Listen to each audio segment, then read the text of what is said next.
যার কারণে মাদ্রাসার ছাত্র শিক্ষকরা টি শার্ট পরে, প্যান্ট পরে, মাথায় পাগড়ি টুপি খুলে সাধারণ পাবলিকের বেশে সেদিন জুলাই অভ্যুত্থানে সংগ্রামে নিবেদিত হয়েছিল।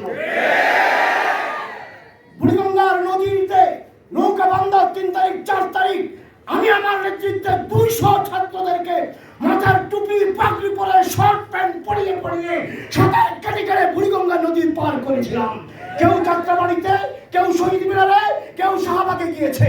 মাদ্রাসার ছাত্ররা যদি নাহিদদেরকে যদি ওই গ্রেফতার করে, বাজার হোটেলের মালিক যদি টিভিতে গ্রেফতার করার পর মাদ্রাসার ছাত্র শিক্ষকরা যদি মাথার পাগড়ি মাথায় বেঁধে মাটিতে নামতেন, জুলাই এই বিপ্লব কোন অভ্যুত্থান সংগঠিত হতে পারত না।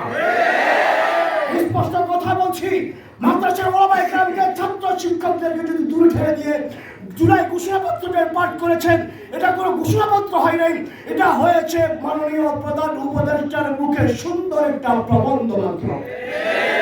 আমরা এসব প্রবন্ধ শুনতে চাই না। মাদ্রাসার ছাত্র শিক্ষকদেরকে মূল্যায়ন করবেন,